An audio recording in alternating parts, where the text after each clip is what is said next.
My name is Esther Madden. I work in TII in the Standards and Research Division, and just to let you know that you're very welcome here today, and we're going to give you some updates on the standards that we have published over the last 12 months and a little bit about some of the standards and technical documents that we will be publishing in the near future. So just talking about the standards, and I think you can appreciate that over the last 3 years in particular there's been quite a lot of change.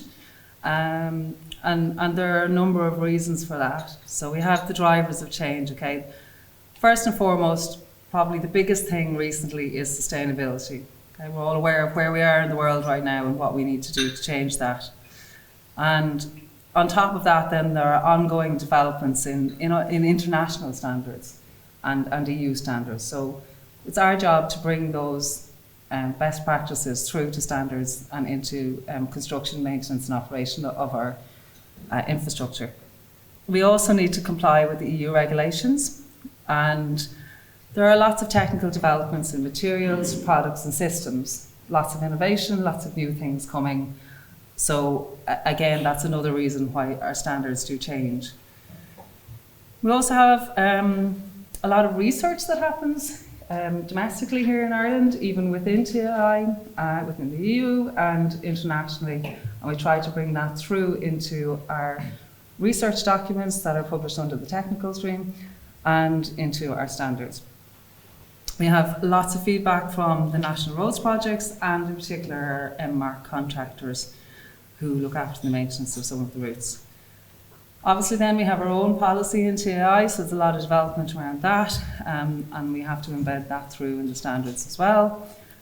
And on top of that then we obviously have input from industry, so from yourselves and from lots of queries that we get in from just the general industry. So there are lots of things driving the change of our standards. We have to constantly keep them updated and at best industry practice. In order to do that, we have a very small team and we outsource quite a bit of this to our Standards Commission providers. And the Standards Commission at the moment has probably about 300 small projects ongoing. We've closed out quite a number of them, and you can see there's a huge team behind that. It's broken into 5 lots, so they look at different areas of interest to us. And at the core, there's ourselves in TII, and then each lot then has a leader in TII who defines the brief and what it is that we want to change or update on each of our standards and technical documents. At the moment, ARUP are our Standards Commission providers, and then they each have a corresponding lot leader. So the TII lot leader and the ARUP leader work very closely together to make sure that the scope is defined and that the brief is delivered. And then you can see then spinning out from each lot, there are a number of different work packages in different areas. So things like road drainage, light rail, pavement asset management, structures and geotechnics. So, and just to say that obviously in TII we are a national road authority, but we also have light rail and metro as well. So we do work in that area too. So recent publications over the last year, you'll see that we've actually published 3 completely new standards, 1 new technical document, but we have updated 43 of our current standards and 2 of our technical documents. So there's quite a lot there, so we'll go through a lot of those big changes today to bring you up to speed as to what's happening. There are about 500, 600 standards and 130 odd technical documents live on the system. But in the background then all of the superseded and withdrawn documents are all available as well. So when you go to get a particular document, you can see the historical documents there as well. So publications since the last meeting, they cover a wide range of topics. You'll hear about a lot of them today. You've got things like pavements, so updates to our pavements, specifications for works, updates to our structural steelwork specifications. We have a new standard for passive safety for the support structure for our road equipment. Some other big changes is that we've updated the project appraisal guidelines, and we'll talk about that again today and go through exactly what that is. Our lighting standards, again, more in pavement. We have a little bit there on drainage. We have the carbon tool, which is a really useful tool. You'll hear about that as well today. And also the guidelines for cultural heritage and assessment for National Road and Greenway projects. And again, there'll be a presentation on that. So we've tried to bring a lot of these here today to you. On top of that, we also do a lot of training. We have a list of training here that we have carried out and will be carrying out in the near future. So you can see it's quite busy. There's lots of really good topics there. But we appreciate that potentially there are other areas that training is required. So if you have any ideas or suggestions, please email infopubs@tii.ie and we will have a look at how we can develop that training course for you. This is the agenda for today. I won't go through it in much detail, but you'll see here that we have project appraisal guidelines with Dan, then followed by Virginia with the project management guidelines, so just to show how the two of them work together. And then we have our pavement asset management. So Ger OD is going to present that this morning, and then we'll have questions and answers, so please hold your questions till the end, and then a break. So on that note, I'm going to hand you over to Jonathan Case. Jonathan works for ARP and our commission providers, and he's going to chair the event today. Thank you. Thank you, Esther. So first up today we have Dan Brennan from TII and Philip Shields from AECOM, and they're going to talk about the project appraisal guidelines. Dan is a senior transport planner in TII with 20 years of experience in the planning, design and appraisal of transport projects. He currently leads TII's transport modelling and appraisal at work streams, including the management and upgrade of the National Transport Model and project appraisal guidelines. Before his current role in TII, Dan spent over 12 years as a consultant involved in various urban and rural transport projects, plans and strategies. Philip Shields is a chartered engineer and regional director for AECOM, who has 18 years experience in relation to transport planning. He supported TII in the development and ongoing updating on the TII project appraisal guidelines since their inception in 2008. Dan?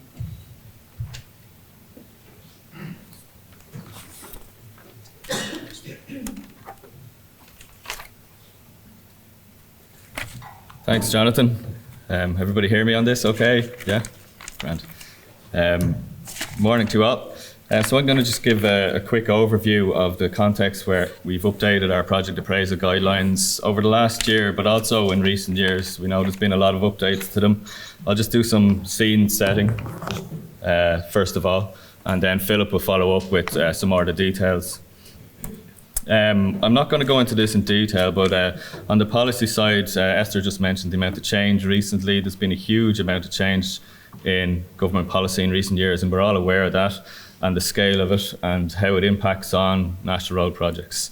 A lot stems from climate action, and that's backed by legislation. And we know that at the moment, against that backdrop, the government are updating national development plans and national planning frameworks. The government is clear, I suppose, in all of these policies that the type of transport infrastructure that they want to prioritise investment is infrastructure that facilitates sustainable travel and infrastructure that facilitates reductions in carbon. So what does that mean for national road projects? So we believe that means that all investment in national roads should have a multimodal element, and therefore our guidance has to reflect this. It's not only the policies then that influence the guidance. There are a lot of plans and strategies that come from all this policy. There's plans and strategies by ourselves and TII, by others, that they all influence the likes of the project appraisal guidelines and the project management guidelines. And then there's government requirements in terms of spending on projects, delivery of projects and achieving value for money.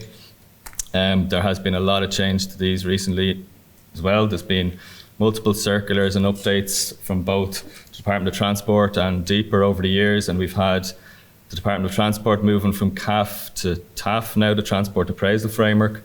We have DEPA moving from the Public Spending Code to the Infrastructure Guidelines. So all of this means change, and we're not just updating PAG all the time for the crack. We're trying to keep up with the public government policy and keep consistent with all that for the sake of delivering the projects that the state wants to invest in. So we know that projects are complex enough to deliver without goalposts moving all the time. We understand frustration, but we're trying to accommodate this as best we can. We're not just trying to blindly transpose policy and spending requirements straight into PAG. We have to consider other things. We have to consider established best practice on national road projects over the years and all the good work that's been done and what works in the past. We have our own processes to align with in TII, project management guidelines, environmental standards. Of course, our own vision for the National Roads Network in the future needs to be brought in from National Roads 2040. And then, of course, best practice, best tools, best methods. We always try and bring those into PAG anytime we update it. So that's the backdrop against which this most recent update has been completed. I'll just touch on a few key changes before I hand over. So, in the past, the traditional designation of TII projects as major and minor kind of fitted nicely in with review thresholds and appraisal thresholds and all, but it's not really the case anymore. There's a lot of different thresholds out there now in terms of when you need to go to government for review, when you need to undertake a more complex appraisal as opposed to a more simple approach, when you need to produce certain deliverables. So PAG now has these appraisal pathways. They're kind of broad budget categories and there's flexibility around them, but gives guidance on what kind of processes you should go through. It's not strictly tied to the major and minor designation anymore. Just to touch on deliverables, just some key points here. There's a graphic there of the TII project management phases from 0 to 7 and the appraisal deliverables associated with them. Some key changes is at phase 0, the appraisal deliverable is now called a project outline document. This comes from the department's TAF. It's a change in name really only. It's still documenting the same process of strategic assessment at phase 0 that we've been doing over the past couple of years since the Public Spending Code brought it in. But it's less onerous. It's a light version of the SAR report. It's not required to go everywhere for review, but the department will insist that it's done for projects. But again, and Phil will expand on this, it's not intended to be a big piece of work at phase 0. What we wanted to do as well is try and consolidate some of the deliverables across projects. We know that, particularly at phase 2, there has been a lot of possibly overlap between appraisal deliverables for options assessment and then PMG deliverables for option selection report. So they're now at phase 2, they're one deliverable between the PAG and the PNG called the options report. Same at phase 1, it's a shared deliverable between the two processes called the feasibility report. The main appraisal deliverable remains the preliminary business case at phase 3, which then gets updated at 2 points in phase 5, one after the planning process and before the project goes to tender, and then a final update then after the tender prices come in. I suppose to reflect a lot of the change in approach and the change in priorities of government in terms of transport infrastructure investment, we've changed slightly how our guidance is given on assessing options. I suppose the department have tried to do this. The main influence is NIFTY, the department's investment framework for transport, and their priorities in terms of the hierarchy of transport modes and the hierarchy of transport interventions. And in TAF, they look for what's called a long list assessment report for the larger projects and transport accessibility appraisal. We've considered I suppose other things in terms of our own processes, established processes in TII projects, and also EIA directive is important to consider here, and options assessment, which is also a key part of the environmental assessment process. So we didn't just, the departments don't really cover that in TAF, so we had to bring that into PAG. So we've split the options assessment process now over 2 phases. At phase 1, we're looking at very high level, we're looking at identifying what modes are possible, what kind of intervention types can we use the existing infrastructure best, and develop options at a strategic level.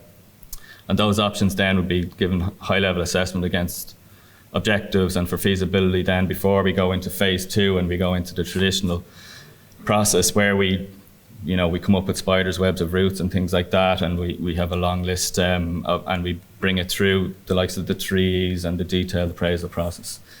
So that's just a bit of a change, but mainly at phase 1. Phase 2 process is very similar. Just before I hand over to Philip then, from TII Strategic and Transport Planning, the next steps with regards to PAG, we're not finished here. Our work continues. We focus to date on guidance for larger projects. We have to follow that up with guidance for the smaller projects. It'll be the same process, but obviously more streamlined, reflecting their value. Deeper have recently updated shadow prices of carbon. We're currently bringing those into our appraisal tools, and there should be an update very soon on that. The department have told us not to go updating for consistency with the infrastructure guidelines yet until they update TAF. So they're doing that at present. We expect that to be published soon. They've told us that changes won't be substantial. I suppose we'll see, and anything we need to update into PAG, then we'll do that. And then we'd like to hear from yourselves. We're planning to go around and visit your offices over the next year, hopefully, and get some feedback from yourselves on issues you're encountering, on project-specific issues, and just have face-to-face chats. And then there will also be technical training sessions on the project appraisal guidelines rolled out as well for more technical staff. That's it for me then. I'll hand over to Philip. Thanks.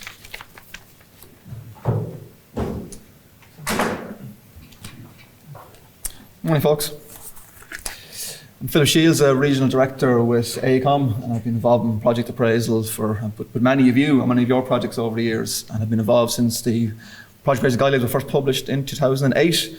So I've seen the changes that have happened, I've seen the challenges that have happened as a result of those changes. But what I want to focus on today maybe is more kind of the opportunities in terms of these changes. Esther and Dan have focused on all the changes that have happened, that are being updated. You know, we can use this then as an opportunity to make improvements in what we do. So lots of change, like I mentioned, and lots of opportunities to improve in that change. And as Dan mentioned, it's very important that as we go through this process, we get as much feedback as possible. And it doesn't matter how big or small that feedback is, it's very important to us as kind of writing the guidelines, providing that information, that we work together as an industry to try and improve that. What I'm going to focus on today is some of the key changes we've made, mainly in the early stages of PAG in terms of getting schemes moving from the strategic option stage up to preferred option. And as part of that, I'm going to focus on three key areas, the phase 0, phase 1 and phase 2. But we have updated many PAG units as part of this process. You'll be aware of the economic appraisal, the standard industry information on economic parameters, CBA, financial appraisal. They've all been updated as part of this recent updates. But I'm going to focus on three of the other options today. So phase 0 project outline document. As Dan mentioned, this replaces the strategic assessment report and is the new phase 0 deliverable. The key thing to remember here in terms of maybe the message we get today is that what has happened maybe over the last couple of years in terms of strategic assessment reports and phase 1, previously the project brief, was that quite large documents were being provided to TII for review. They could be in excess of 100 pages. The kitchen sink was effectively being thrown into these documents, trying to put too much information in there. Really want to move away from that. And that has been happening, but that needs to continue to improve. The target really is around that kind of 30 pages, and that'll all depend on the size of the scheme and the complexity of the scheme. But the key messages, can we try and keep these documents concise so that they can be reviewed and they can be written by yourselves and by your consultants in a more concise manner. Really want to focus on what are the key messages, what are the key issues here, and more importantly, what are the key opportunities that we can address as part of this project. So really it's about keeping the message clear. We do need to start including outline of project objectives early on in it. Now we don't need to throw the kitchen sink at this again, to use that phrase. What we need to do is make sure we get what is the key objective here. Is it safety? Is it active travel? Is it environmental? We don't have to put everything in there. What is the key message we're trying to do? So really the whole phase 0 project document is getting that message across. And then do we actually have a project here to proceed with to phase 1?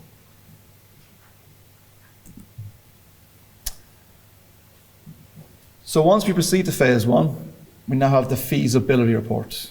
And the key message there, Dan was saying, now it's a combined PAG and PMG deliverable, which is really important because what we found over the years is that the appraisers would have one report, the engineering side would have another report. The messaging might be slightly different because you've got different authors. Reviewing the documents is challenging again. So if we have one document that all parties are working on together, we'll have a more concise document, we'll have a better narrative around what we're trying to achieve, and we'll have a group working together better and producing one document for the scheme. In phase one, what we're trying to do then is move from those kind of outline objectives in phase zero into slightly more refined and smarter objectives. So you'll have gathered more information at this stage.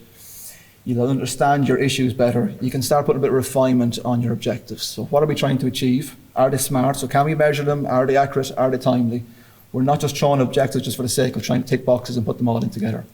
So again, it's about that process of maybe some logic path modelling or something similar, and how that process of how we identify the objectives and the key performance indicators. So it's that early stage thinking about how we actually do that. So one key element here, and again, back to what Dan was saying in terms of multimodal solutions. We just don't have roads anymore, we've got multimodal solutions. We need to look at what are we doing for the area we're putting a road through, for instance. So if we're looking at a road from A to B, does it go through particular towns, does it bypass particular towns? What can we do to improve the overall transport context? Not just getting from people from A to B on a road. Can we do something for the local schools in terms of improving connections? Can we do something for healthcare in terms of access to hospitals?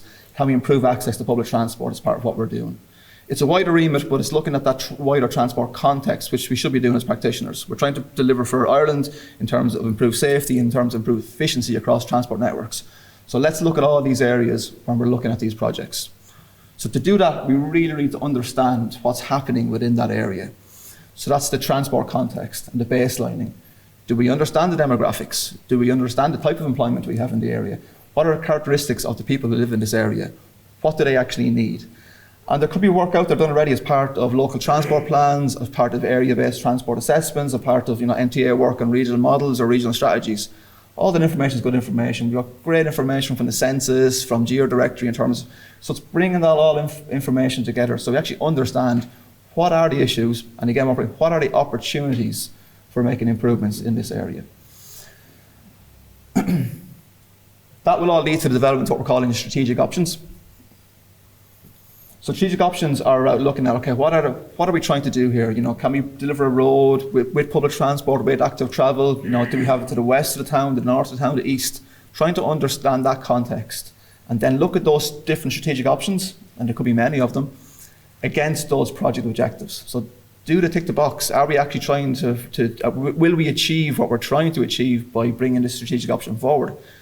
Are we just bringing it forward because we need to because we think we need to do it? We think it's the right thing. So it's going through that step process. In addition to the assessment of strategic options against the objectives, there's a kind of two-step process in this phase there. We can have many strategic options, but are they actually feasible? Is there a tunnel under a lake? Is it through a mountain? Is it really feasible from an environmental perspective, from an engineering perspective, from a political or financial perspective? So it's a two-step process. It's strategic options against objectives, and then it's the feasibility of those options. And Virginia will maybe go into that in a little more detail in her presentation. So at the end of all this, we have our strategic options, and then we can bring them forward to phase two. But just the final point on the bottom there is really, for projects over 200 million, the department require what's called a long list assessment report. And what we've done in terms of the guidance is write the guidance to make sure now that this feasibility report for phase one will satisfy those requirements. So there won't be a separate long list assessment report. The phase one feasibility report for projects over 200 million will satisfy that requirement. Okay, on to the final one in terms of the options report. So once you have those strategic options identified, they tick a lot of boxes against the objectives, they're feasible, you bring them forward to phase two in terms of options. Now, this is where things haven't changed a huge amount. We still have the 3 E's process that a lot of you will be familiar to, that's been kept. We still have that kind of 3-stage process, stage 1, stage 2 and stage 3 in terms of the process you go through. The key thing here is that you may only bring 2 or 3 strategic options forward to this phase. So therefore you may not need to do 3 E's assessment. You can go straight through to phase 2 and do your project appraisal metrics. For projects where you have lots and lots of strategic options coming through and you need to identify alignments off there, you can then use your 3Es process at stage 1. So there's flexibility. Each project is different, there's flexibility around that. You'll still have your similar process in terms of detailed appraisals. You'll still have your CBAs and your cobalts and your tubas and your different bits and pieces. That's all still part of that. And the MCA process is still there in terms of how you score that. Obviously, it's important to remember that, look, the MCA process doesn't give you the answer. It helps you inform the decision-making process. And with your specialists feeding into that, we don't want the outcome to be everything's decided on the MCA and all that. It's about subjectivity. That's why you hire all environmental specialists, appraisal specialists, is to have that subjectivity, that the judgment in terms of all decision-making processes. So it's important to remember all that. The final bit I'll touch on here, which is actually on the next slide really, is around MCA and the introduction of what's called the transport and accessibility appraisal. This was introduced by the department as part of TAF. Some of you, as I know, are kind of struggling with it at present. We're struggling with it ourselves in terms of just trying to figure out how best to do it. We have provided guidance now in PAG on that. But the key message from today really is that TII is just an MCA process. It's just rebadged. It's been badged by the department, but it is just an MCA. So it's not a separate MCA and then a separate TIA. It's all in the one. It's just how it's been badged by the department. So in terms of how TII have always done their MCAs, that process is still there. It's just been set out in a structured process for the department. And that's the key thing to remember. The other thing to maybe touch on is you'll have seen maybe cost effectiveness analysis brought in as part of this TIA. And really the message again today is all about CAA is when you can't monetize benefits, that's a process of using assessment. But when you can monetize it, like a lot of TI projects, you can monetize it, whether that's through Tuba, Cobalt, the team tool, etc. You should use CBA. So really, prioritize CBA over CAA in this process. Yes, you can include it maybe to satisfy the requirements of the department, but the guidance now in PAG is prioritize CBA over CAA if you can monetize your benefits. Okay, final slide in this. I just want to maybe remind people, maybe flag some of the appraisal tools, and some of these have been updated and will continue to be updated, as Dan mentioned, in terms of the shadow price of carbon changes as well. So they're continuously evolving. The tool for economic appraisal of active modes, the team tool, obviously some of you will have used that maybe on some of your active travel schemes and some of your greenway schemes. And the key thing here really is that, this can be used as a standalone tool if you're just looking at an active travel scheme or a greenway scheme. It can be used in conjunction with a road scheme as well. So you could use Tuba to do your cost benefit analysis on the road section. You can use the team tool to then do your CBA on the active travel section, the greenway section. You can combine them and that brings out your overall benefits. And there's quite high benefits in the team tool in terms of health benefits, absenteeism benefits, etc., which can be quite beneficial in terms of the business case for your project. The cycle route uptake and scenario estimation, the cruise tool, which was led by Suzanne Mead, is a tool which looks at different scenarios in terms of cycle uptake.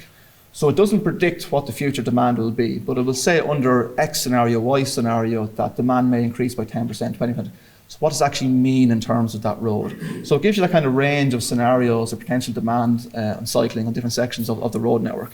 And again, that can be used in terms of inputting into your team tool. It can be used to provide context in your scheme in terms of what the potential demand will be. So that's an online link, it's cruise.bike. You can link on that, you can play around with it, it's quite informative, it's quite intuitive. And it's quite useful in terms of just kind of that overall picture of potential demand, potential scenarios. The road emissions model, or REM, most of you will probably have used it at this stage. It's probably around about 2 years, and it's been kind of continually evolved and improved. Obviously, that looks at the operational impacts of carbon. So, your tailpipe emissions. It's a really, really useful tool in looking in terms of CO2 equivalent. Also look in terms of air quality. It's been really, really beneficial in terms of understanding the carbon impacts. We have all the change in terms of CAP. How are we aligning with that? How do we maybe mitigate against some of the negative that this might flag up in terms of potential impacts? So it's again about that narrative, that story. How do we tell that we are accessing carbon properly? What are we doing to mitigate against that? And then the final one is the carbon tool, which is the embodied carbon. So the whole life cycle, we have the REM doing the operational, we have the carbon tool doing the embodied carbon. So we're getting that life cycle impacts of carbon. Again, look at the carbon in terms of the maintenance, in terms of construction, so we can tell that overall story and that overall narrative in what we do. Okay, thanks very much.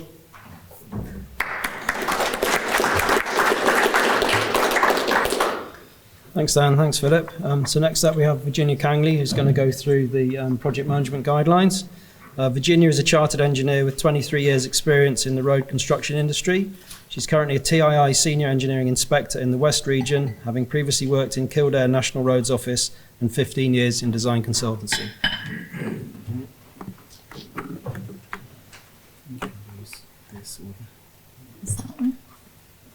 Good morning.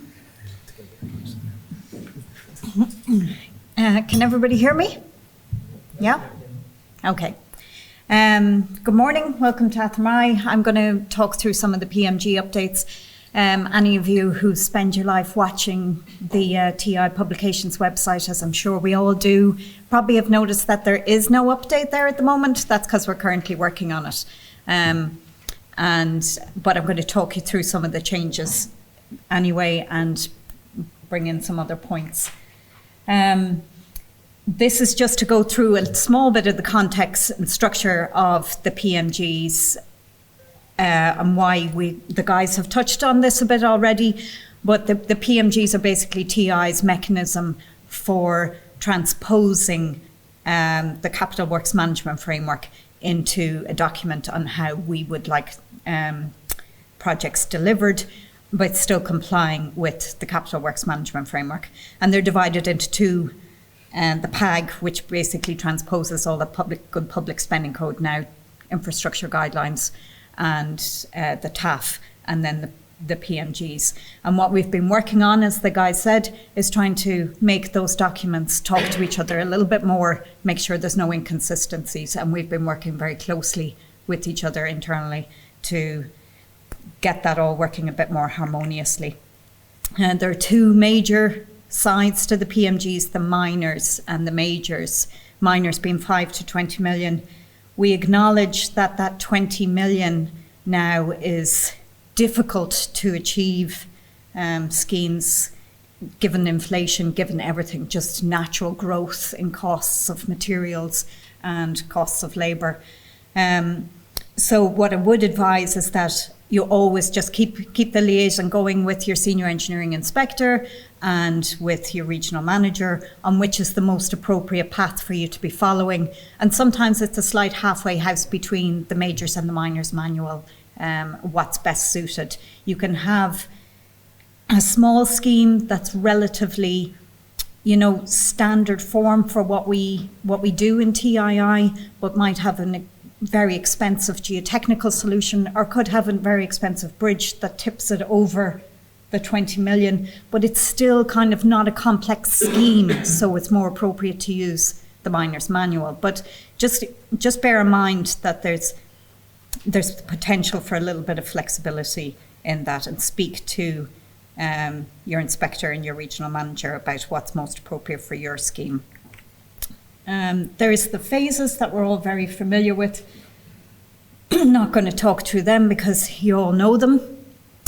The only thing I'll mention on this slide is that when we're reviewing the miner's manual, there is the potential that we might introduce an additional gate or two in that manual. We're still debating that internally. You can feedback on that to InfoPubs if you have any thoughts on it. The reason being is just what I've said in the last slide, that a lot of the miners are now a lot larger than when that miner's manual was originally written, and when we thought they would all be in the around 5 to 15 kind of bracket. And we're not getting a lot of schemes for 15 million anymore. So we're kind of debating that one at the moment, whether we throw in a couple extra gates, a couple extra checkpoints. I don't want to really call them hold points, checkpoints on the schemes. Also, just to point out, I've had a couple of questions on this recently. So if you have a scheme under 5 million, it should be going through this process, the design procedure for road safety improvement schemes, urban renewal schemes, and local improvement schemes. A lot of people think this is just for safety schemes. It's not. It's for all schemes under 5 million. This is the process you should be following. And the idea of this separate process is that it's a lot less onerous and reflects the value of those schemes.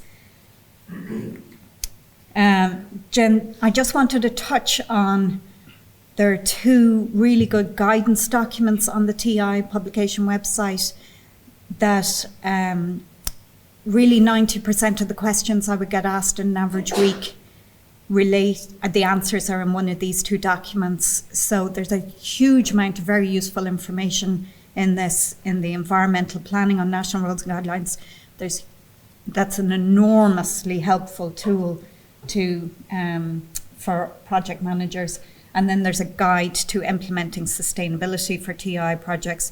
And that really is it's kind of a methodology for walking you through how to align yourself to the recent changes in government policy. Neither of these are manuals. They're not like strict adherence. They're guides to help you in the background in your project. So phase one, a new approach. The guys have touched on this already from the PAG perspective. I'm going to touch it on a little bit the PMG perspective, but there's a lot of overlap. But what we were doing here was making that phase one deliverable a more meaningful document, and we're really trying to hone in on proving the viability of the scheme that goes forward at this stage. So we just want to bring in the definition of feasibility. So you'll be producing a feasibility report. So there was a lot of debate about what we call the report, and we stuck with feasibility report. It's a term you're all used to anyway, but the EIA directive gives a definition of reasonability, and it says ultimately alternatives have to be able to accomplish the objectives of the project in a satisfactory manner and should also be feasible in terms of technical, economic, political, and other relevant criteria. That is the basis of what you're trying to do in phase one. If nothing falls, if none of your strategic options fall out at the end of phase one, that's fine. If they all fall out, it means maybe there's not a solution that we can really deliver to the problem as identified.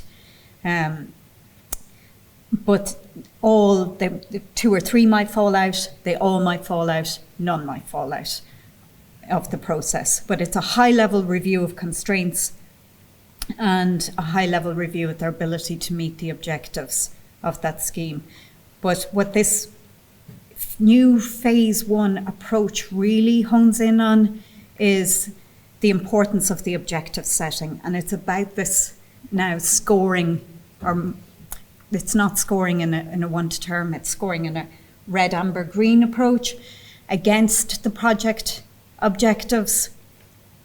And this really goes back to the importance of setting honed in objectives that are related to the problem you're trying to solve and are not just generic objectives that you copied from the last 10 projects that you've worked on, or that you've just dreamt up to have something under each of the TAF headings of the objectives.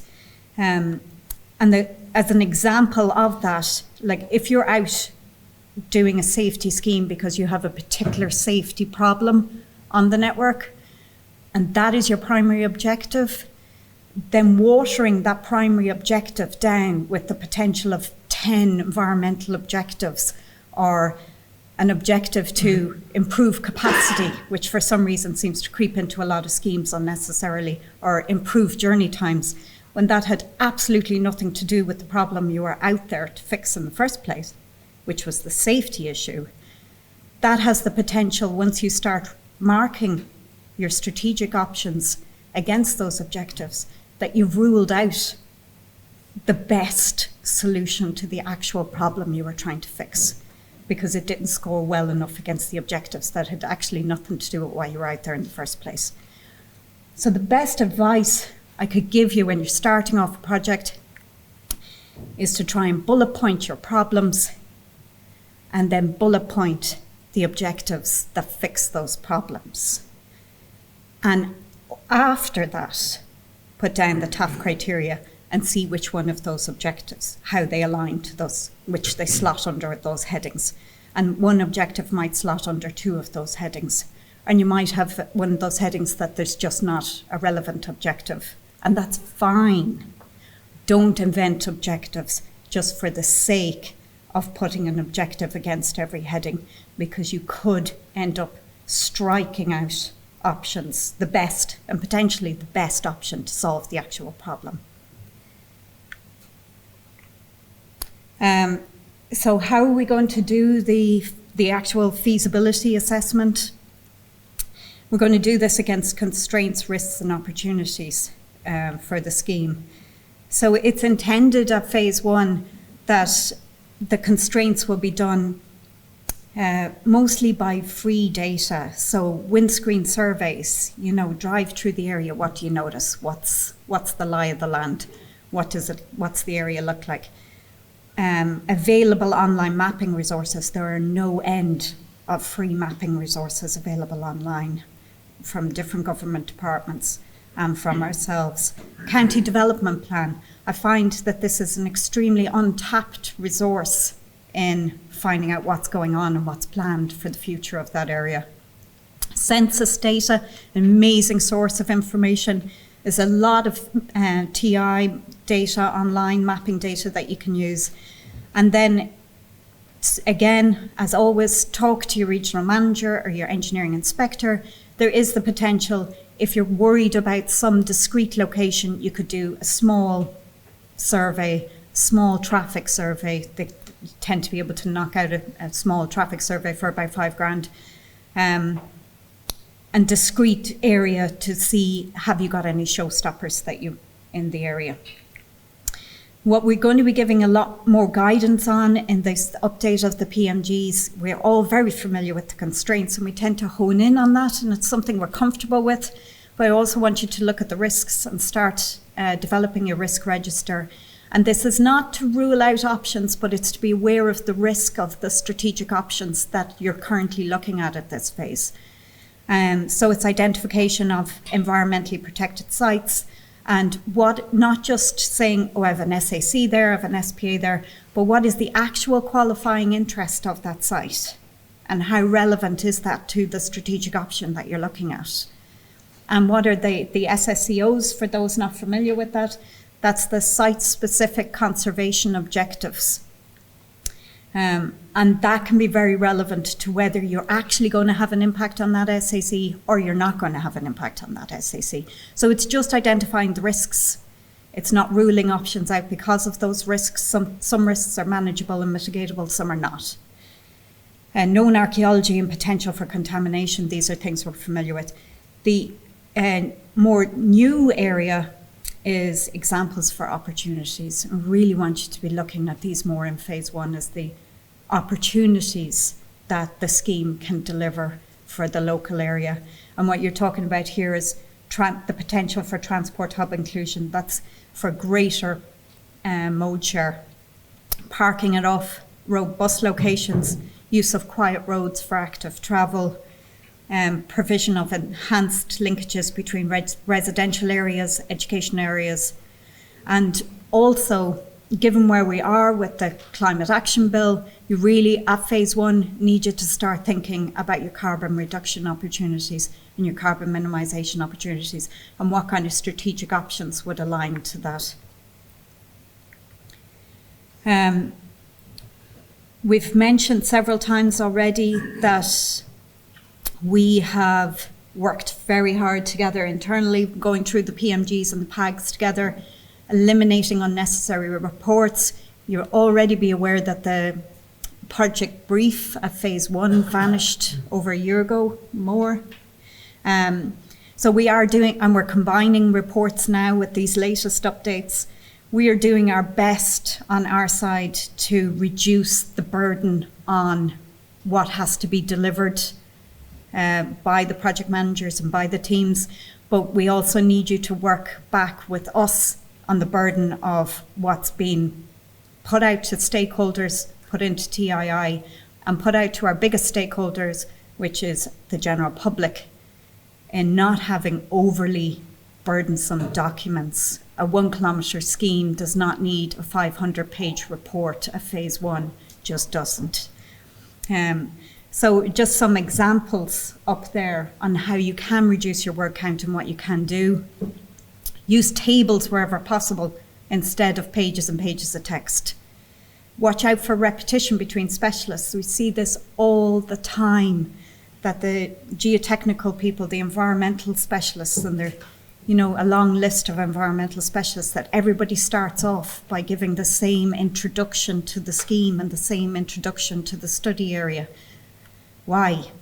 One, describing the scheme or describing the study area once at the start. That's it. Do not, this is a big bugbear for all of us, do not extract sections of TI documents or policy documents and just paste them verbatim into documents, into TI deliverables. We've all read the policy documents. We don't need you pasting them into the reports that we receive. Just reference them out. Footer's a great way of doing that. Put in links to a document that you've referenced. There is absolutely no need to put half of the National Planning Framework document in the front end of your TI deliverable. State the salient points and move on. Don't describe elements that can be put into maps or figures. A picture says 1,000 words. We all grew up with that saying. Go with it. And adapt the size of the report to reflect the nature of the scheme. I think we've been through that before. So just one other point that I wanted to give a bit of advice on, because we're seeing a lot of errors in the interpretation of NIFTY and how it should be brought into projects.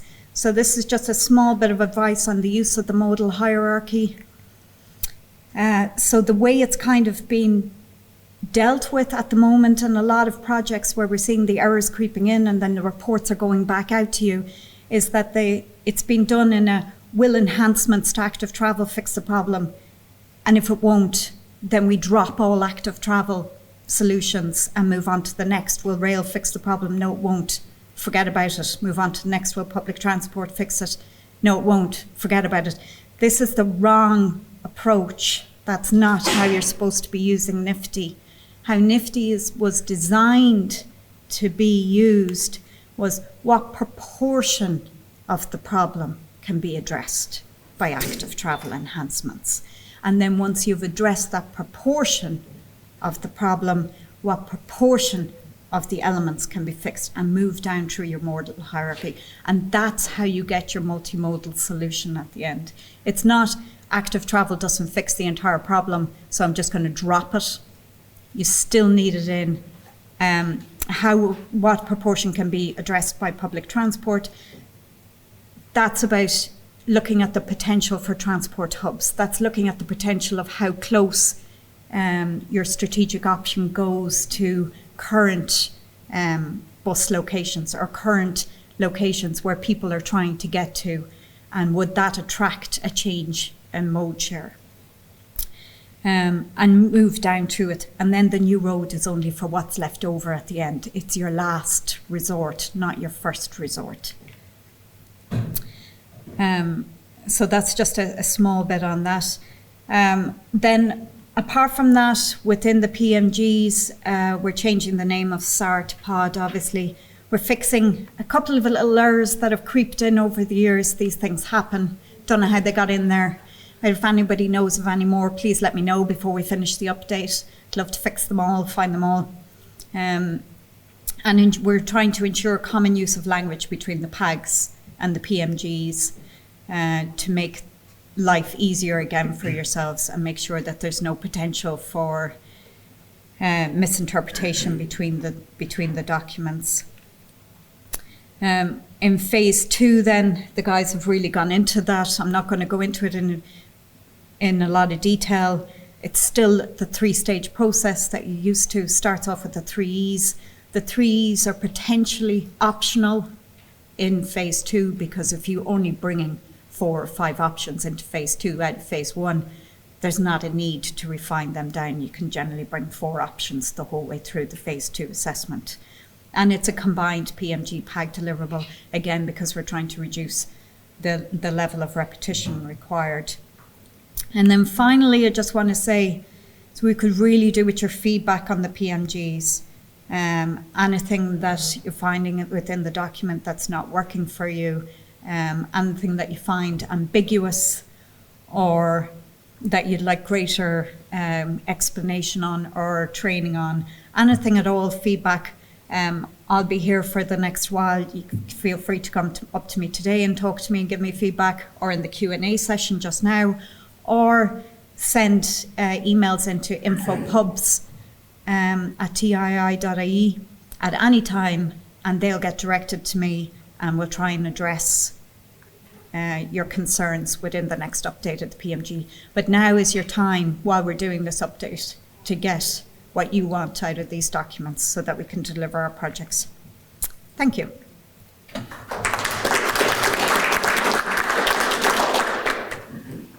Thank you, Virginia. So next we have Gerard O'Dea, who's going to talk about pavement asset management.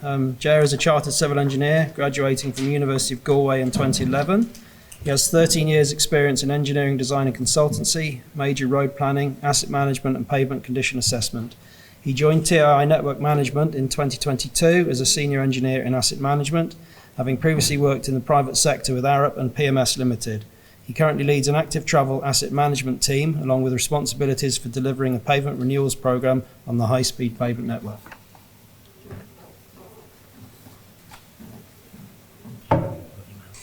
Thank you, Jonathan, and good morning, everyone, and welcome to the very saturated fields of Athenry in my home county.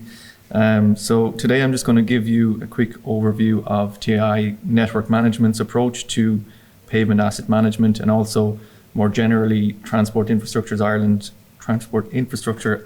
approach to asset management more generally. So for the next 15 minutes or so, I'll just give you firstly a quick introduction to network management at TII. For those of you who are not familiar with our structure, I'll talk about a new technical document that was published in 2023 called the Pavement Asset Management Guide. And then I'll talk about some upcoming revisions to the AMPAV suite of documents in response to various updates that have occurred since their publication. And then today I just wanted to take the opportunity to talk to you about some innovations that we've been working on in the space of greenway and active travel renewals. So for those of you who are not familiar with network management, it is one of 7 departments within TII, among business services, capital program, commercial operations, corporate services, CEO's office, and professional services. So the network map shown here is approximately 5,300 kilometres, central line of roads made up of motorways, dual carriageway and single carriageway, with AADT ranging from 1,500 to 150,000. So a large proportion of that network is legacy roads, which can lack clear and consistent engineering and are often constrained by physical or environmental conditions. And I'll talk a little bit about that in a moment or two. So the National Road Single Carriageway Network, as most of you are aware, is primarily managed by local authorities. The Motorway and Dual Carriageway Network is managed under MARC or PPP concession companies. So the TI Network Management Division is responsible for management, operation and maintenance, including the following. So overall plans for network management, operation and maintenance of the motorway and dual carriageway network, including the Dublin and Jack Lynch tunnels, operational oversight of our PPPs, traffic management, including our traffic control centre, ITS policy and speed limits, maintenance, including winter and network operations, asset management, which I'll touch on today in terms of our pavements, approval of new structure designs, and development and maintenance of physical and performance data. So just to step back for a minute and look at asset management in general, and at its most simple, the ISO 55000 definition defines it as the coordinated activity of an organisation to realise value from assets, and realising value will normally include a balancing of costs, risks and opportunities, and performance benefits. So the term asset management is often more used to refer to financial assets as opposed to physical assets, where infrastructure asset management is the more common term for the kind of activities that TII undertakes. So if you look at the life cycle diagram here in the slide, you'll see that the National Roads Authority, as it were, in the early to late 2000s, were originally focused in the asset creation space of infrastructure assets, and particularly with the construction of the major interurbans up to the late, I suppose, 2009, 2010 space. So TII has become more involved in the operation and maintenance since the inception of the marks in 2013. So it's about keeping the assets at their highest value, keeping them in circularity for as long as possible through operation and maintenance, asset renewal and replacement in line with our sustainability and circular economy objectives. So now that we've just touched on what asset management is, how is it applied within TII? So within our statement of strategy, we have an existing infrastructure goal which sets out to operate, maintain and extend the life of national roads and light railway infrastructure to ensure the safety and efficiency of our transport networks, ensuring appropriate management of environmental resources, contributing to a low carbon and climate resilient society. So it's a bit of a mouthful, but our approach to pavement asset management aims to encapsulate a lot of what's set out in this strategic goal. So, statement of strategy establishes a commitment to protecting the significant investment that has been made in our transport networks. So, in line with that commitment, TII has established an asset management policy which fits beneath the statement of strategy, and it sets out that assets will be managed in a sustainable manner through the development, implementation and maintenance of an asset management approach that is risk-based and data-driven. And I've highlighted data-driven here because that's a key point in terms of our pavement asset management approach. It's very, very much data-driven. So you'll see from the structure here, we've developed an asset management structure which is aligned with ISO 55000, and it adopts the hierarchical line of sight approach. So as I said, we have our asset management policy and our strategy. So below our policy, we have a strategy that outlines the range of assets that are managed and their value. It describes the importance of asset management and it's linked to our strategic objectives and of other TII, Department of Transport and government initiatives. So it also introduced the concept of life cycle planning. So beyond that then we have our asset management framework, which sets out the ultimate objectives that we will aim to achieve through our asset management processes. Beyond that, again, we have the strategic asset management plan level, and these are specific to light rail, local authority roads, and our managed and concession roads. And finally, we have these group level asset management plans, which are asset management specific to the likes of, say, pavements or structures. So you'll find all of these documents down to the framework level on our website at tii.ie/asset management. We've recently published a strategic asset management plan for the managed and concession roads, and also one for the light rail network last year. So that will also be going up on our website in due course, so you can keep an eye on that. So that's asset management, generally speaking, I suppose, and TII's approach to asset management. So today I just wanted to touch on one new standard or technical document that was published in February 2023, and that's the Pavement Asset Management Guide. So you can scan the QR code here if you like, if you wish to download it, or you can find it on tiipublications.ie at AMPAV 060. So the PAM Guide aims to serve as an overarching reference or manual to direct users to key sources of information, including references out to standards and specifications. So the PAM Guide is primarily aimed at TI network management personnel, but may also be beneficial to implementation authorities, design organizations, and other interested parties to help promote a more consistent and effective pavement asset management approach by all stakeholders. So today I'm just going to introduce the document. I'm not going to get into any great detail in particular, other than just to make you aware of its existence, and happy to take any questions you may have afterwards. So this is the contents of the document. It's 7 main chapters, some of which I've touched on in terms of the introduction and our approach to pavement asset management. We talk about network definition and inventory, so how our data is aligned to a linear referencing system and how we inventorize all of our data that's associated with that. I'll talk a little bit about our pavement condition and skid resistance surveys, but I won't get into the detail of the data management, how we secure the data, validate it and process it, our pavement asset management software, DTIMs, I'll touch on. We also look at program planning and scheme development, network level reporting and KPIs, so how we monitor our pavement condition annually through our strategic and tactical KPIs. There is an appendix with the relevant TII publications that is useful, which will provide hyperlinks out to all of the relevant standards and specifications that are relevant to pavement asset management.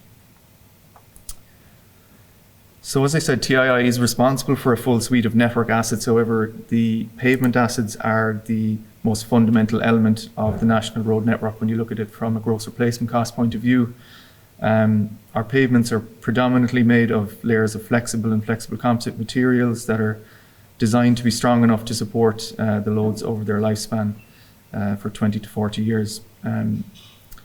So the pavement asset management team within network management is responsible for the strategic management of our network pavements through our pavement asset management system, which I'll touch on in a moment or two, monitoring the structural and surface condition of pavements through our annual pavement condition surveys, monitoring and managing the skidding condition of our network pavements, and updating and developing standards, construction specifications for network pavement materials, which is the topic of a lot of what will be spoken about today and this afternoon. So you can see on the right here, we have quite a diverse network. As you can see, we've broken that out into 5 sub-networks from a pavement asset management point of view. We have Subnet 0, which is our motorway and dual carriageway network. Subnet 1 is our engineered single carriageway. 2 is our urban areas. 3 and 4 then are our legacy networks, so our lower volume single carriageway network, primarily dotted around our western seaboard. So as part of TII's pavement management procedures, an annual survey is undertaken of our national road pavements, utilising an array of electronic, laser and digital video equipment mounted on specialised vehicles. And I see some colleagues here from PMS Limited here today as well, which is great to see. So year on year, these surveys measure and record a range of network condition parameters, including longitudinal profile, roughness, rutting, cracking and skid resistance. And together with the recorded traffic volumes, the rate of deterioration can be projected to enable a prioritisation of maintenance interventions programs established on best practice asset management principles. So the PAM guide aims to walk the reader through the process from beginning to end in terms of how schemes are identified, how the condition data feeds into the overall process of identifying schemes and bringing it forward then from network level to project level assessment. So I think some of you may be familiar with our current or the key AMPAV documents 06049 and 06050, which are the old HD30 and HD31 in terms of our pavement asset repair and renewal, or PAR in its acronym format. So protection and renewal refers to maintaining the physical infrastructure of the transport network in a safe and adequate condition. So a robust and continual protection and renewal plan for the existing road network is necessary to ensure that it upholds its function of providing safe and convenient travel to people and goods. So these are just some of the key steps that TII Network Management take in the identification of pavement protection and renewal schemes. And a lot of this is encapsulated within our pavement asset management system, DTIMS, where we look at identifying the overall need for the intervention, determine the level of funding needed, select feasible funding options and strategies, and determine the impact of different options on condition and level of service. So looking at it at the sub-network level as well, we have different levels of service depending on the type of network as well. Develop the preferred funding option and strategy, and so on and so forth. I won't go into the detail of all of these points, but as I said, the PAM guide aims to, I suppose, take you through the process that we go through within network management to identify these schemes. So that's it in terms of the pavement asset management guide. I'm just going to talk to you about some upcoming revisions to other pavement asset management standards, in particular 06049 and 06050 are HD30 and HD31 in old money. So these will be updated soon to integrate various changes to standards, procedural adjustments, and advancements towards carbon reduction initiatives.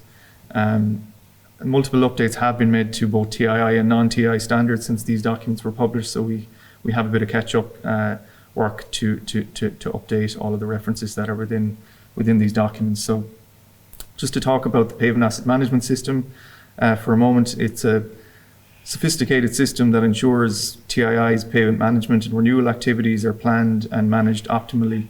So we currently use DTIMS, which is the Dayton Total Infrastructure Management System, which is a Canadian-based company since about 2012, and we use this to generate multi-annual pavement programs for network management. And from the graphic here, this is just a 20-year projection of investing 100 million per year. So this is just a condition distribution across 20 years, showing from very good to very poor. So we would use DTIMs to output a lot of these types of reports that feed into our pavement business case that we produce every 4 to 5 years for the Department of Transport.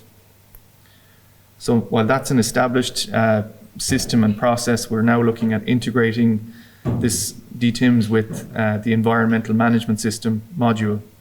So the goal of the EMS is to account for global warming potential, GWP, for each pavement segment and determine the effects of treatment operations on the overall GWP of the network. So this will allow us to compare the costs and savings in network GWP for various budget scenarios and in GWP for various treatment regimes. So assessing the impact of improving the network by also reducing the road emissions that are associated with that network. So it's in its early stages of its development, but it will mean future updates to the PAR documents in the PAM guide in the near future. So just to make you aware of it, the graphics shown here are just purely for presentation for today.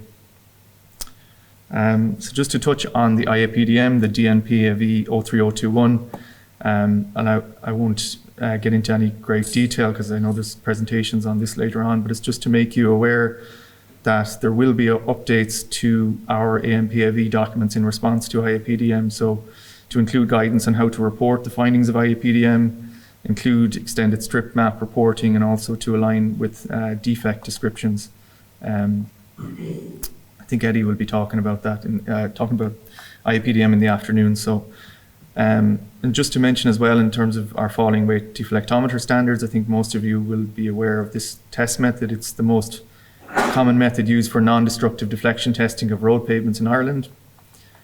So we're looking at developing new FWD guidelines, which are due to be published shortly, and will bring together the relevant pavement evaluation aspects currently covered under a number of different documents within a single TII publication. So there's a document there, some of you may be familiar with, the NRA guidelines for use of FWD in Ireland, which dates back to July 2000. So almost 24 years old at this stage. So I don't know what I was doing in 2000, but I certainly wasn't thinking about FWD guidelines 24 years ago. So hopefully by bringing these 3 documents together, it will, I suppose, bring a more clarity to, because we have had interim technical advice notes produced for the use of FWD and QA for works performance assessment on unbound granular material. So we'll aim to bring that all together. It will also include requirements for FWD testing, quality assurance procedures, and requirements for the assessment of both new pavement works and existing pavements.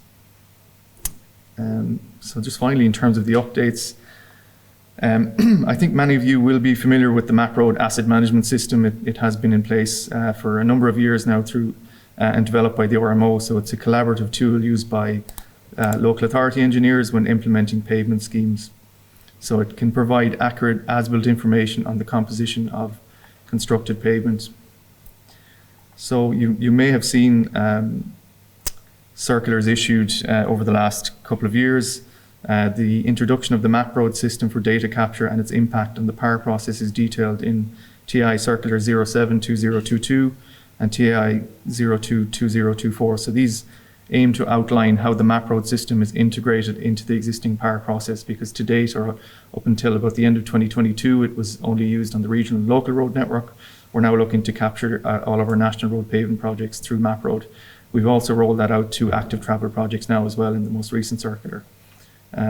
So it'll hopefully improve our overall process and digitization of the approval process and the gateways that are within our HD30 06049 at the moment. So finally, just wanted to touch on some work that we're doing in the greenway and active travel space that may have some impacts on future standards. So I think, as most of you are aware, TII have become the approving organisation or the sanctioning authority for greenways since about 2021.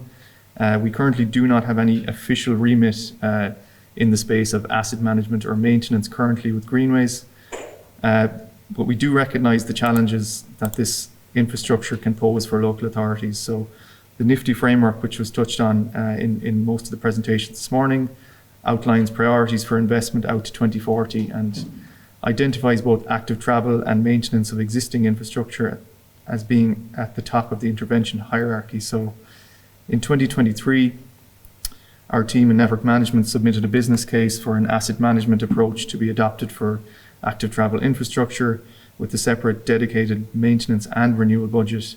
And while we haven't been successful to date in securing funding for routine maintenance, we have had some look in securing funding for the allocation of renewal of existing greenways on a pilot basis in 2023, which has continued into 2024 and likely will continue into the future. So as this is constrained to renewal funding currently, this is focused on end-of-life assets or infrastructure that is beyond ordinary maintenance interventions. So we are looking at developing a pilot governance structure for the oversight and administration of such funding, which will likely take the form of a streamlined PAR process, as you'd be familiar with. So this may be published in future updates to standards. So with that in mind, if any local authority staff are aware of any sections of existing greenways which are in need of some renewal interventions, please feel free to reach out to us at atiam@tii.ie. And that's all from me. Thank you very much for your attention. So next up we have Dr. Suzanne Mead. She's going to talk to us about crash modification tool and junction design and the cycle design manual. Suzanne is a road safety specialist and is responsible for managing the road safety improvement programme for national roads at TII. She has over a decade of experience in research. She currently lectures at TUD, is a project manager for several research projects within TII and CEDA, and she is a policy advisor. She's a chartered civil engineer, holds a PhD in applied transport statistics and an MSc in transport planning and engineering.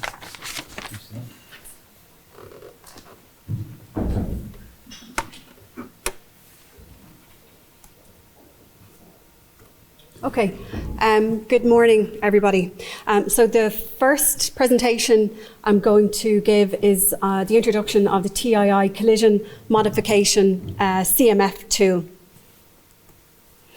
I'm going to cover briefly the research project that tool resulted from, some very high-level results from phase 1 and phase 2 of the project. Then I'm going to move into what the tool looks like for the user, and I'm going to give 2 worked examples. So there will be more training on this in the months to come, and I'm not going to go through all of the functionality within that tool, but this will just give you an introduction to what it and how it can be useful to you. So the tool came out of this research project, which was funded through the research call from the research section in TII, and the title of it was Collision Prediction Models for Irish National Road Network, and the project was carried out between 2021 and 2023.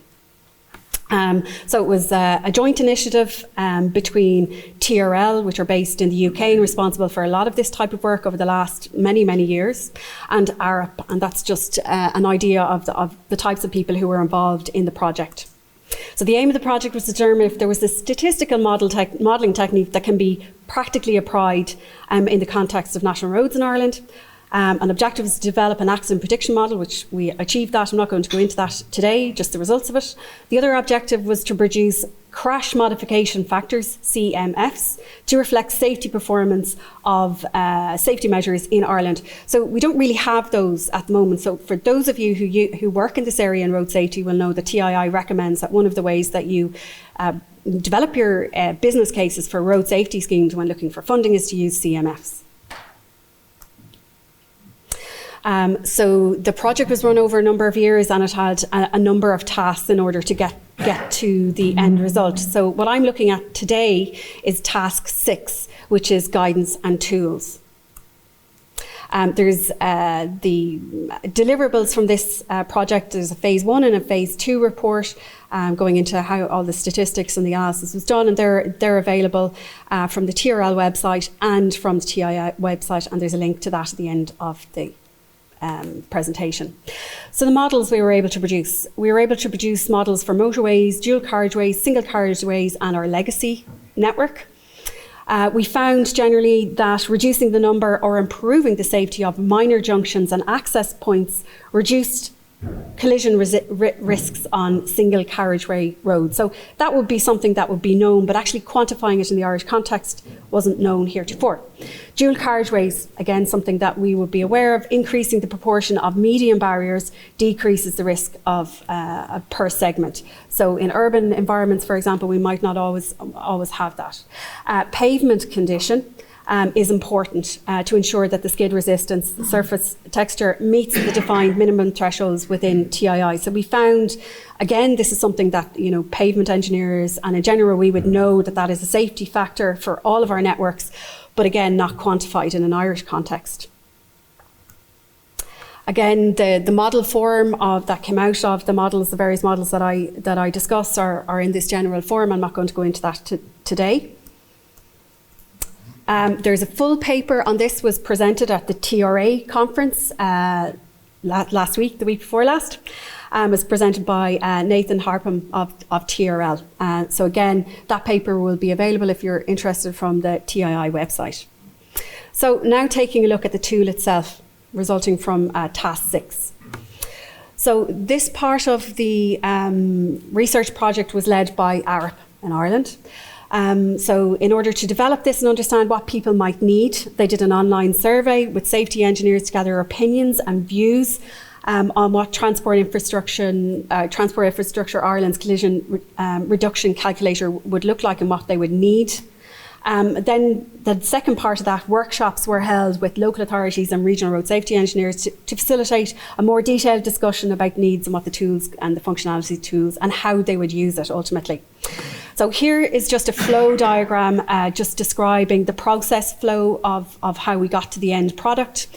So two important parts of this is the first part, which is the new piece of information that we got from the research, which was the Irish accident prediction outputs that we have. So we've new CMS for Ireland. So those are the first things that went in. And then what about all the other bits that we don't know? So we drew from the clearinghouse. So that's one of the most complete kind of repositories of all of this information. So this tool will look at that repository instead of you having to go into it, and will pull down the information into the tool for you. Another thing that it does in order to ensure that people are looking at the right information, things like 5-lane, 6-lane highways and research that doesn't apply to Ireland were filtered out. Also, all the research is of varying different qualities, so only research that got a 3-star and above was included, and I won't go into the rest there. So what is it specifically used for in the context of TII or other schemes? So it was developed so that it could sit beside the road safety improvement procedure that we already have in place. It provides a better way to use CMS, a more informed way of using CMS. That means you don't have to get worried about reading technical papers or research papers. It provides new CMFs for the National Road Network specifically. It also automatically calculates the safety measure collision improvement that will result. Previously, you had to do a little formula if you had more than one measure, an additive formula that used to get people quite confused on how to do it, and there was mixed correct applicability of that, which when we're getting approval of your feasibility and options board creates problems. And it also will calculate the first year rate of return. Okay, and that is a requirement of that standard, GESTY 01037. Also and I'll get into that in a minute. So where do you download this from? So you go into the TII Publications website, scroll down, and where you get the road safety improvement process, there's a number of appendices and aids, and it's added in there. So it's just in the box there. It's called the Final TRL Collision Modification Calculation Tool. So when you go into the tool and download it onto your C drive, and there's no macros in it, so it shouldn't be a problem when you're bringing it into your own system. Down at the bottom, you'll see that there are a number of tabs. Okay, so at the bottom there's guidance, so you should read that from point 1 down to the end to get an idea how to use the tool and various different things that it does and doesn't do. Then there's the calculator. That's the main bit that people will use. There's also calculation with CMS. I'm not going to go into that. That's a little bit more technical. And the available road safety measures. So when it pulls down all the road safety measures from the clearinghouse, it'll actually just list them. And I'll go into that in a minute. It also has the capability of adding user CMFs. So if it's not included in that, the clearinghouse, there's also other databases and repositories out there not included in this where you might want something specific. You can actually, there's a methodology for bringing that in. It's very, very simple. Again, I'm not going to go into that today because we don't have time. So this is what it looks like. So this is the calculation tab. It's got 6 sections. The first section, you fill in your scheme details. Second section is the collision stats at the site. So you'll need to know how many fatal, injury, minor and material damage that you have, and the number of years period of those collisions. The third part is the collision costs by severity. So those are basically the cost of a fatality, etc., etc. So the most up-to-date valuation of those is available from the Department of Transport Appraisal Framework Module 8. And that was published in 2023, so last year. The fourth part is select the road safety measures. I'll go into that in a minute with the examples. Section 5 then is the total cost of each improvement. So if you were putting in, say, a right turn lane, you give an estimate of that, and maybe you're also putting in some barrier, you put in an estimate for that. It also gives you the ability to not break that down, because it's not as easy sometimes with road safety schemes to actually make that definition, and you might just have a whole scheme cost. You can also put that in, that's okay too. And the final bit is results. So that will give you the percentage change. So what's good about this is previously with CMFs you used a ratio, so that can be confusing for people, particularly when you have to add them up.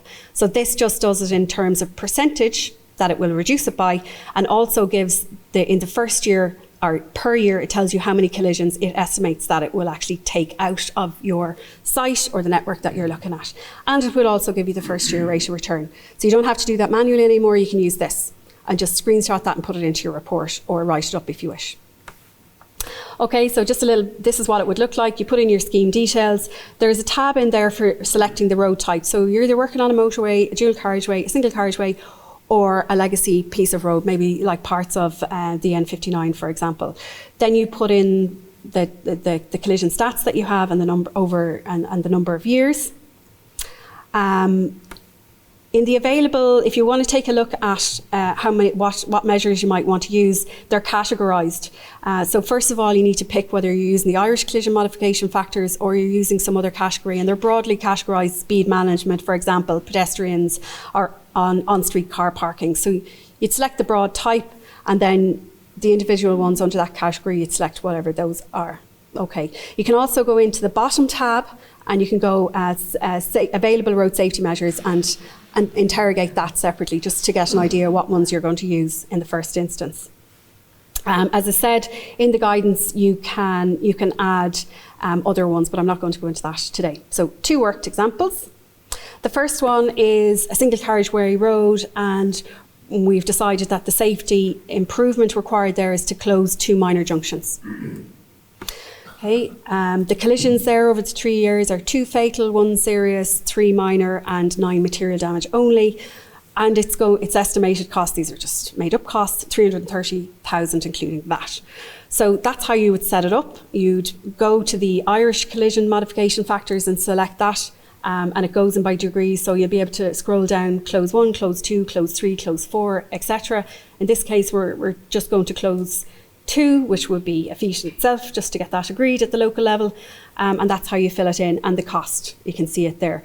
You always have to be careful up on the top left-hand corner, top right-hand corner, that you fill in your collision costs in that corner.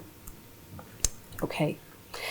I won't go into that. That's just the collision for the Irish collision modification factors. That's just a list down of the available ones that are there. You can download it yourself and have a look later. And you can get an idea of what the percentage reduction is. So if we close 2 minor junctions on a 1 kilometre of the Irish network, we should reduce all collision types. So not by any type or by any severity, by 23%. So the overall global drop will be that.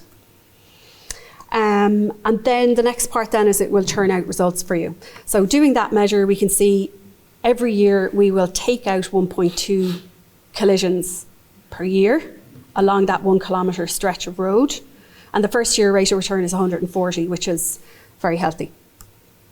The second example is for a rural town in Ireland. So the treatment in this case that was agreed was to remove or relocate existing perpendicular on-street parking and provide new controlled pedestrian crossings. So that would be very, very typical of safety requirements needed on a lot of Irish towns at the moment.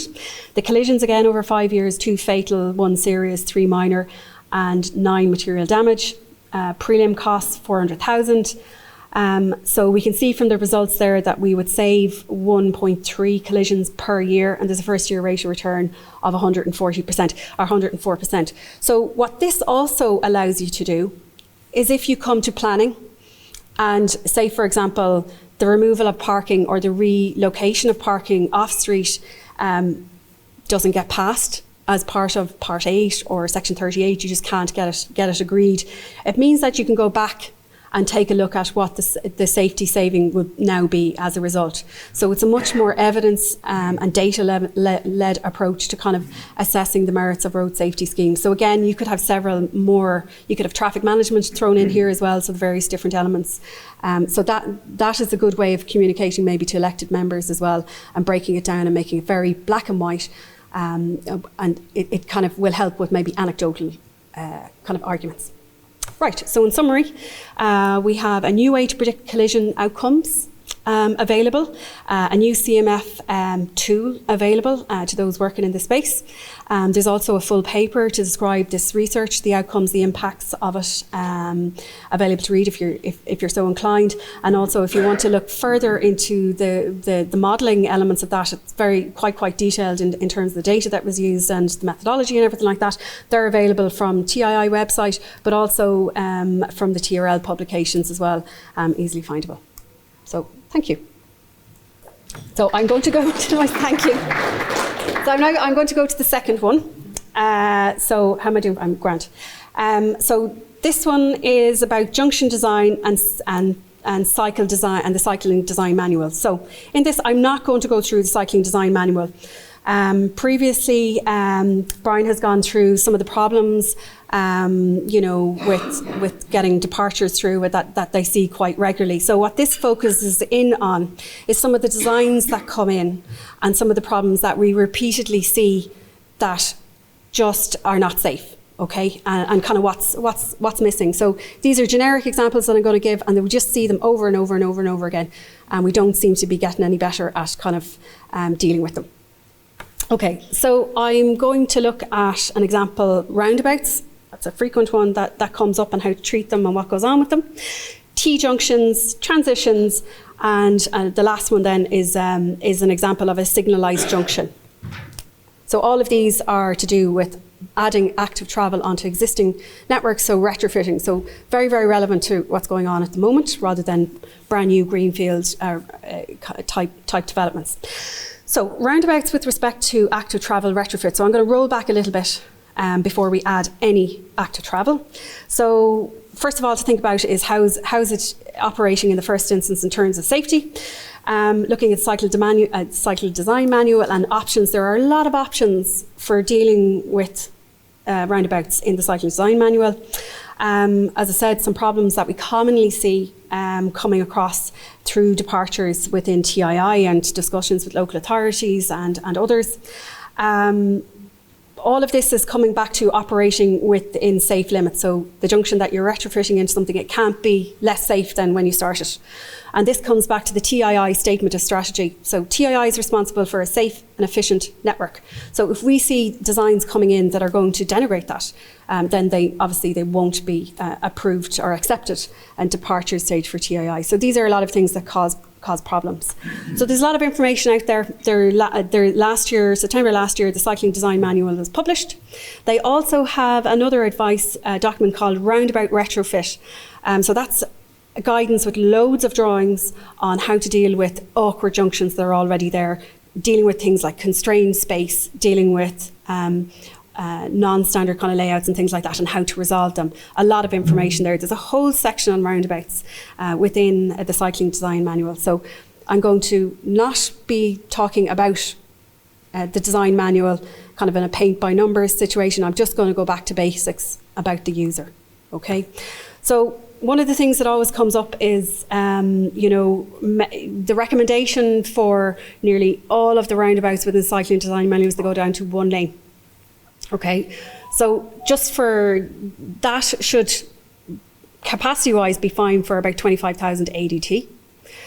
2 lane entry exit is upwards up to about 40,000 ADT.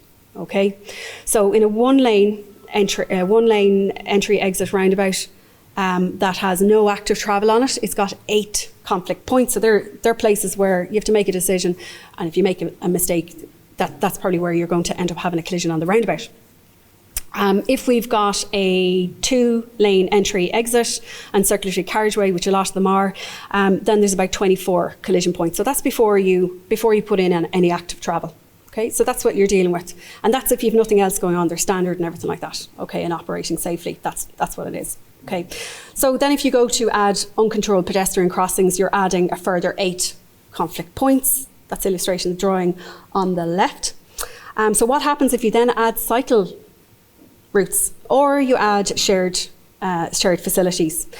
If you've got a double lane entry, we've got 24 vehicular conflict points. If you add that in, then you've got 16 pedestrian added onto that.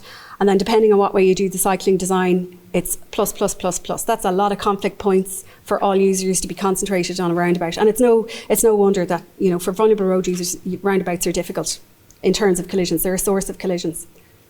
Okay, so when a 2-way or shared segregated facility is added to an urban street and it comes up to a roundabout, facilities should not ever be terminated at a pedestrian crossing, and we see it all the time, that it's just the pedestrian crossing that was there, it's a courtesy crossing. There's no safety benefit to that at all, and actually it's confusing and drivers ignore it anyway. Not treating the roundabout at all, no, that's not acceptable either. You're placing a new demand right up to the roundabout, and as I've said, you've increased the conflict points. You need to design it. How do cyclists even navigate the route if you just stop it at the stop line on one arm of the roundabout? This should be easy to follow for cyclists. Where are they supposed to go? And it should be easy to follow for the drivers. They should be able to anticipate someone cycling in front of them or coming out from the side. How many conflict points have you added in your design to that roundabout as a result of the design that you are proposing to TII? What will it operate within safe limits as a result? And what collision types will follow? Asking those questions are very, very important. So again, nothing really to do with the technical side of I must do this and I must do that within the cycling design manual. It's really asking some very basic design questions. Okay, so if I add a 2-lane, we have loads of examples of this coming into us. So either on a one lane entry roundabout or a 2-lane entry roundabout. And typically we've got 2-way movements of cyclists and or pedestrians happening on one side of one arm on a roundabout. So quite often we get this type of solution where it just stops and you use a courtesy crossing. And as I said, that has added a demand for vulnerable road users crossing and interacting at the wrong point of a junction. So drivers approaching the roundabout, and then if we're going to a 2-lane, the driver is like getting a lane for lane 1 or lane 2 and thinking about giving way or finding a gap on the roundabout. They're not thinking about a cyclist coming across them. So within the cycling design manual, and there are 4 different figures, this is just one of them, of how to actually treat that roundabout. So there's about 16 different layouts and examples given in that advice note or the guidance note that I had on a previous slide.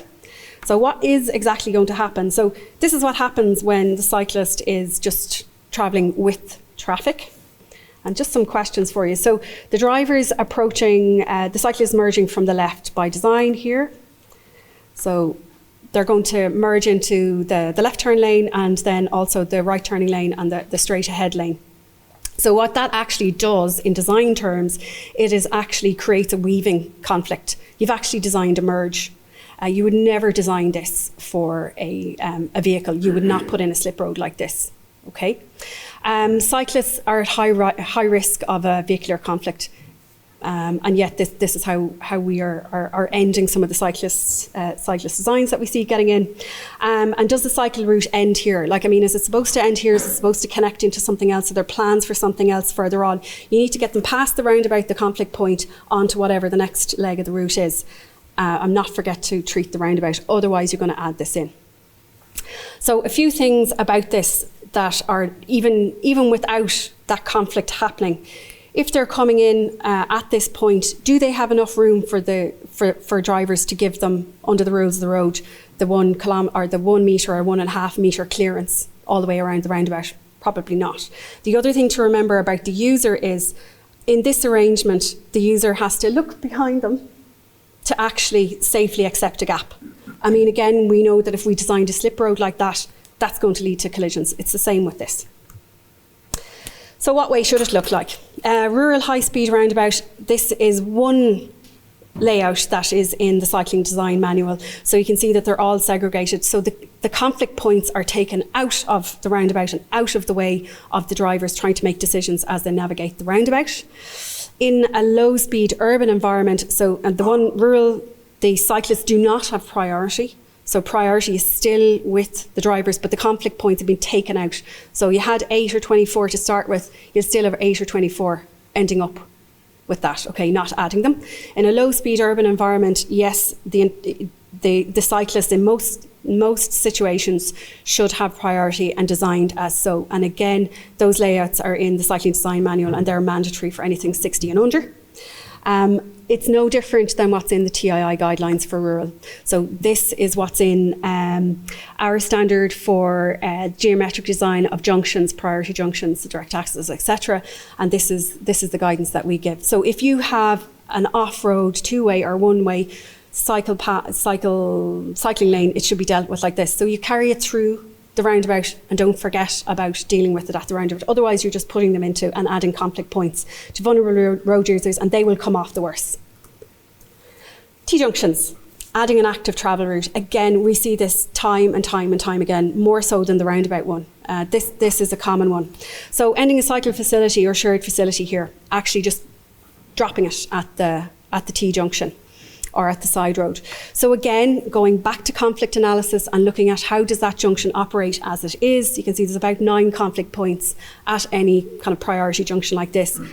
That's before you put the cyclists or the pedestrians into it. Okay, so what happens if you add a two-way walking or cycling shared facility, whatever it is here? You're creating a demand across the red lines or the movements of the pedestrians, either attracted onto it or getting off it to go further on their journey.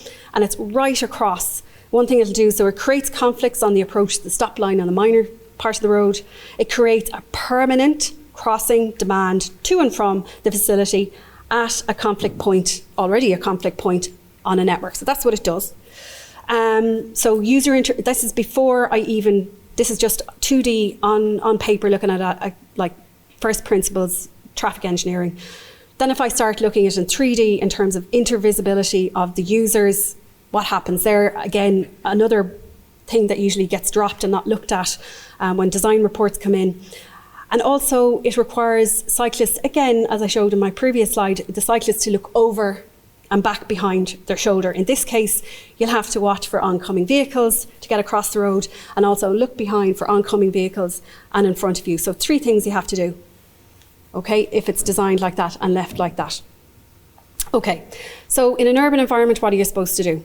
Okay, so you need to deal with 2 things. First, crossing safely to get across that junction, so you're not adding more conflicts to it. So that's a picture, and there's loads of different variations of the layouts in the cycling design manual, and I'll come to TII standards in a minute. The second bit that you have to deal with is the crossing. So you've created a permanent crossing for a vulnerable road user that there was not there before. You need to deal with that. Okay, again, there are, and I won't go into that, but you've created a collision risk and created a conflict. You need to design it out to make it safe.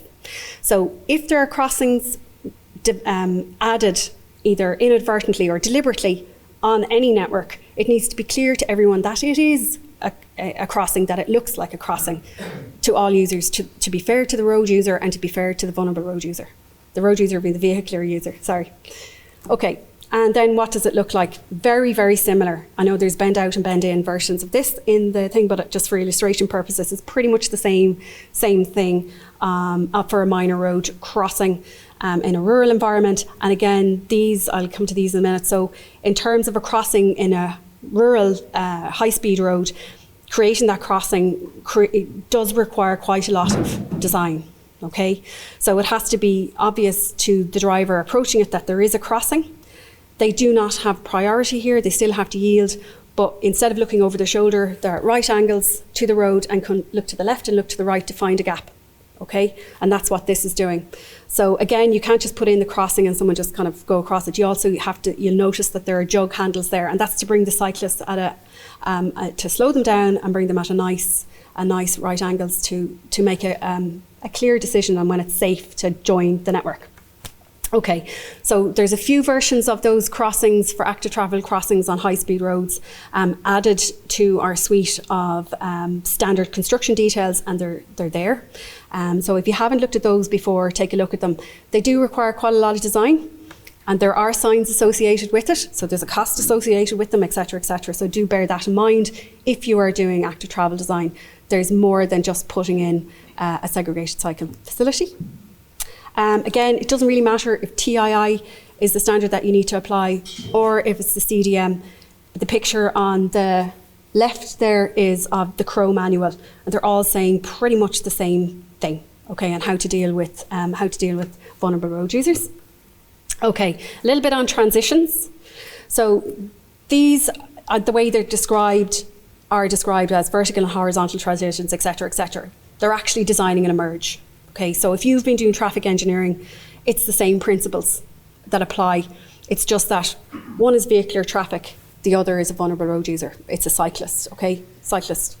So merge conflicts are potentially fatal and serious. Vehicle to cyclist from the side, or cyclist being struck from behind.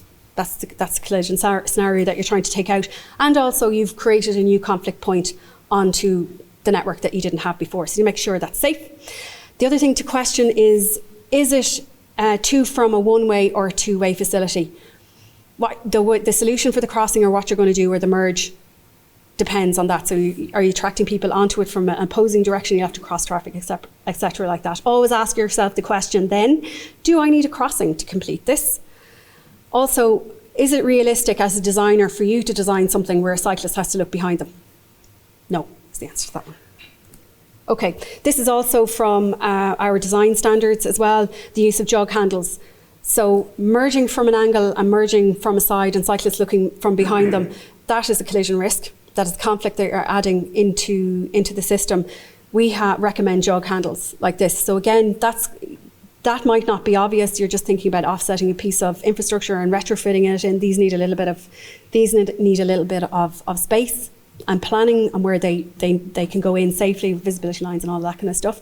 But this will operate within safe limits. Okay, again, ending a cycle lane, this is very, very common. Maybe you're coming out of an urban area. This one, there's a junction, there's a roundabout behind. But the design has created, again, a permanent need to cross the road at that location. Okay, cycling to and from it. The red one there is getting off and going further on your journey. You do have to cross. So a crossing facility should be provided there. It should be obvious to a driver that they're not just looking at the white line up the end of the road, that there's actually something in front of them. I have to look out for someone coming either way here in front of me. So to give the driver a fair chance at stopping for that vulnerable road user, that where a cycle facility has been designed and someone has designed the endpoint there. Okay, signalised junctions, and this is the last one I'm going to look at. So this one, on the face of it, I think probably doesn't look like there's anything to see here. So a new signalised controlled crossroad. It's a private development with new recreational facilities. All arms of the junction previously not kind of treated for pedestrians, actually there's nothing there, or there would be nothing there. Have pedestrian push button units, that's fine, it's in an urban environment. The development is also going to provide a two-way segregated cycle track, and the widths were designed in accordance with the CDM. Okay, that sounds good. Also, the cycle route to get to this new recreational facility, they actually found a quiet route through residential streets, so they wouldn't have to use the very busy road, main road, and that was part of the design as well. So what they did was, this is the position of, in this instance, where the segregated, two-way segregated cycle facility was provided within the development. And this is what the manoeuvres will result from the design as proposed. So the quiet route comes on to the major road out of the residential kind of area. In order to get into the facility and use the segregated two-lane cycle track, the cyclists will first of all have to join traffic. Then they're turning right. They will have to weave into the right turning lane and wait there with traffic. When they get a green light, then they will turn right into the development. And then at the junction point, they need to hang a sharp left over the footpath at the pedestrian crossing and onto the segregated cycle lane. Okay, so there's quite a lot of decision points there for the vulnerable road user. The return journey, then they will have to cross waiting traffic at the stop line on the red, and then turn right, and then they will have to turn right again crossing traffic and waiting in the middle of 3 lanes of traffic in order to get a gap to get across. Okay, so it has created a new crossing demand, the design, the way it was set up. So it needs a crossing potentially. It has created weaving manoeuvres for the vulnerable road user within a signalised junction. It's created new conflict points, new weaving, new crossing manoeuvres. So the conflict points of this junction, going back to basics, have increased, okay, without mitigating them, and for a vulnerable group of road users. So you need to design those out somehow. And pedestrian cyclist conflicts also have been created, okay, within the new facility. Okay, so there are loads of versions of how to deal with a signalised junction within the cycling design manual. I have shown one. Okay, so they look quite complicated. They probably need a bit of room and lots of signalising, things like that. Okay, so that's one thing. The other thing was to go back to basics and say, okay, where are they coming from and where are they going to, and what's the possibility of kind of removing conflicts? In this instance, to get into the development, you could put the cycle lane anywhere you wanted. It was chosen to put it beside the road. Sometimes it doesn't have to be beside the road that you're designing and tacked on to a junction. You can just put their crossing somewhere else and avoid the conflicts. Okay, so that was an instance where if you're just thinking about removing conflict zone that you created, make it complicated for yourself or make it simpler. Is there another solution other than putting everybody in a junction situation and them all trying to fight for their own safety, as it were? So that's something to think. What conflicts can I remove from the way it's designed at the moment? Is there a simpler way to do this? Sometimes there is. Okay, so last slide. The Cycling Design Manual, Transport Infrastructure Ireland, CRO or other guidance are all telling you the same things. The principles are all singing off the same hymn sheet. Just be very, very careful not to design by numbers.